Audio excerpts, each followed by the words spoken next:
Hey guys, thanks for clicking on the video. Today we're going to be talking about a new product that we've been featuring on several basses and guitars coming out of the shop.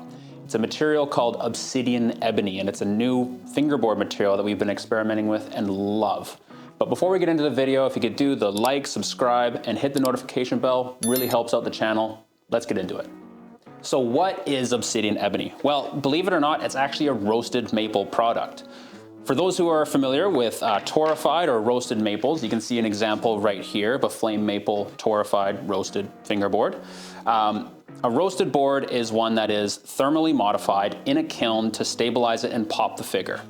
Now, the guys over at Thermalwood Canada, over in Nova Scotia, are the ones who often do the roasting process where we buy our necks and fingerboards. And I was approached at the 2022 Vancouver Guitar Show by Bob Lennon of Thermalwood, and he brought over a couple of samples of this new product, Obsidian Ebony. He ran down how it's just a thermally modified maple, but what they've done is they've added extra resin into that process that stains the whole thing pitch black all the way through. So we've got a pitch black modified maple board that is stabilized, and that's been really piquing my interest.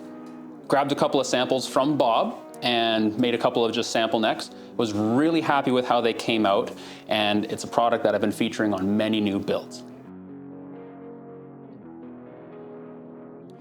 Well, one of the big things that we've always considered here at Vigilant are the supply chains for our building materials. Being a Canadian company, we've always placed a big emphasis on using Canadian products, manufacturers, and things like that. So when someone orders a ebony fingerboard to be on their guitar, I've got to think about that whole supply chain and how a little board like this gets to me. So this is a piece of Gabon ebony, which typically comes from the west of Africa, and for it to get into my hands, this piece of wood has to be cut down in a forest, shipped to the west side of Africa, go across the Atlantic Ocean, up to the eastern seaboard, then shipped to a tonewood distributor. Then I purchased it online, and then it's shipped all the way across to me at my shop here in Victoria. In each one of those steps, I'm not familiar with the labor practices, if everyone's getting treated all right, how much pollution is going on across the ocean, in the forest. And so each one of those supply chains I take into consideration. And then even once this has arrived, when you zoom in on this, you'll see that this brittle piece of wood is not meant to be at our Canadian latitude. So the different humidity, temperatures cause this fingerboard to split, making it unusable for its intended purpose. Again, I don't like to waste anything here, so I'll use it for inlays or dusts or powders, but I can't use this as a fingerboard anymore. So if I look at the supply chain of the Obsidian Ebony, it's pretty simple. It's a eastern maple cut down in Canada, shipped across to Nova Scotia, then I purchase it, shipped across to me in Victoria, BC. You'll also notice that it's got a much bigger stock size, which is a huge benefit for me because at here at Vigilant, we like doing a lot of basses, extended range guitars, 7 strings, and you can see this size is plenty enough for basses and 7 strings.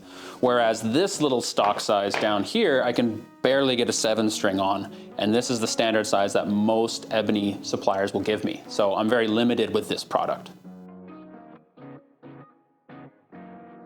Well, one of the main differences from other ebony synthetic products that you might see out in the market is that this is actually still wood. It's maple, so it's going to have the grain structure and feel of a wood product, not just like some pressed fiberboard that's all composited together. The density is much more similar to an actual ebony board. It's got a bit of weight to it, so it's actually replicating ebony kind of sound and feel much more closely.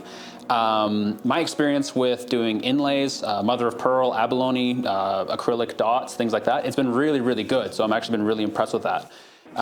It's much easier to work with. I can use wood glues instead of epoxies, and it's just a great feeling product. No, I haven't had any issues at this time. I've tried 3 different types, Gold Evo, nickel silver, and stainless steel. All of them have gone in just great, both using a hammer and a press call. We also do glue our frets in for added stability, and because it's a wood product, we can use wood glues, which are nice and easy for cleanup, so that's a big plus. Other synthetics, you have to use CA or epoxy for proper adhesion, so being able to just clean up with water both on the sides and on the frets is a super big bonus in the manufacturing process. Another big point is that with filling agents like Timbermate, you can just use some nice water-based fillers to get in the nice clean edges. And again, for binding and things like that, it's easy wood glue because it's a wood product. Yeah, there are a few notable differences. One is that this board does have a notable odor. It's nothing offensive or anything like that, but it just has a smell when you're working it and sanding it. And the early boards were quite notable, but the process, they're getting better and better. So I've noticed that the newer boards that we've been working with they're just not as bad. So it's really no big deal. The resin that they use in the Obsidian process does clog up sandpaper a little bit more than, say, regular ebony dust might. So if you're using just like a hand block, it's gonna clog up a little bit faster. But if you're using power belt sanders, it's not too bad of an issue. Just use a crate block and you got a clean paper ready to go. I am allergic to ebony dust, so I have noticed that in the working process, I'm not sneezing, coughing, even through a respirator. Well, I've basically given up on using traditional Gaboon ebony. The allergies, the process, the whole shipping, the costs, I'm just no longer building guitars with this traditional ebony. I can still get Makassar ebony, which is a nice kind of streaky ebony.